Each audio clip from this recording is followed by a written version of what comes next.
আমার স্বামী স্ত্রী বলতে শুধু তার শারীরিক চাহিদা মেটানোকে বোঝে। শারীরিক সম্পর্ক ব্যতীত সে কখনোই আমার সাথে বসে ৫টা মিনিট কথা বলেনি। হেসে কথা বলা কিংবা ভালো ব্যবহার করা তো দূরের কথা। আমাদের ২ বছরের সংসার। আমার স্বামী ঢাকায় থাকে তার কাজের সূত্রে। ১৫ দিনে ১ বার কিংবা মাসে ২ বার সে গ্রামে অর্থাৎ আমাদের কাছে আসে, আমাকে এবং তার মাকে দেখতে। সে যখন বাড়িতে আসে রাত ১১টা-১২টার দিকে বাসায় আসে। এরপর খাওয়া-দাওয়া করে। খেয়ে তার মায়ের সাথে গল্প করে। এরপর রাত ১টার দিকে সে রুমে আসে। সে রুমে এসে নিজের মতো করে তার শারীরিক চাহিদা মিটিয়ে ঘুমিয়ে পড়ে। এরপর সে সকালে ঘুম থেকে ওঠে বেলা ১০টা-১১টার দিকে। উঠে ফ্রেশ হয়ে সকালে নাস্তা করে, তারপর তার মায়ের সাথে গল্প করে। এরপর সে আবারও গোসল করে দুপুরের খাবার খায়। দুপুরে খাবার খেয়ে আবার সে কিছুক্ষণ ঘুমায়। ঘুম থেকে উঠে একটু মোবাইল ঘাঁটাঘাঁটি করে।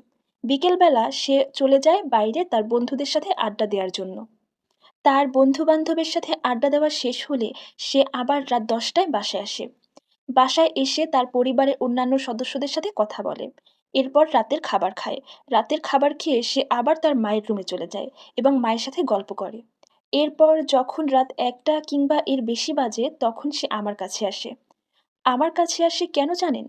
শুধুমাত্র তার চাহিদা মেটাতে। ব্যাস, তার চাহিদা মিটিয়ে সে ঘুমিয়ে পড়ে। এরপর পরের দিন কি করে জানেন? খুব সকাল ঘুম থেকে ওঠে। ঘুম থেকে উঠে নাস্তা করে দেন সে তার কাজের সূত্রে আবার ঢাকায় চলে যায়। এভাবেই সে তার নিজের জীবন এবং আমার জীবন পার করতেছে। সে যখন ঢাকা থেকে বাড়িতে আসে, সবসময় অনেকগুলো ব্যাগ ভর্তি জিনিসপত্র নিয়ে আসে। কখনো সে আমার জন্য একটা কিছুই নিয়ে আসে না। কোনোদিন একটা ব্যাগ আমার হাতে এনে দেয় না।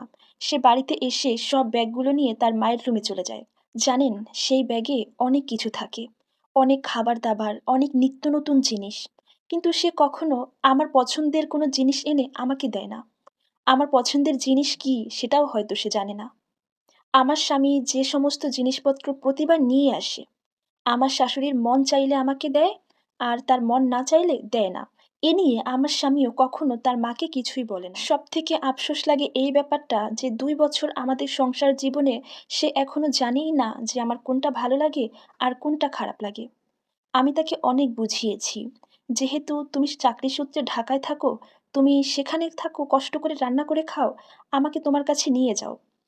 একটা বাসা নাও, সেখানে আমরা দুজনে থাকি। আমি তাকে এভাবেও বুঝিয়েছি যে, "তোমাকে ছাড়া আমার একা এখানে থাকতে ভালো লাগে না।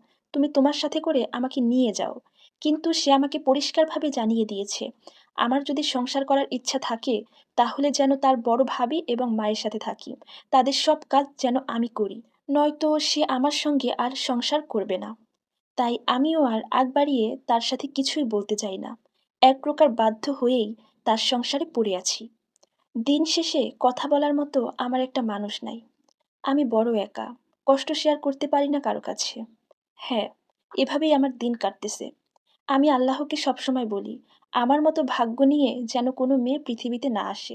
সো ভিউয়ার্স, এই স্টোরির সাথে আমার বাস্তব জীবনের কোনো মিল নেই। ধন্যবাদ।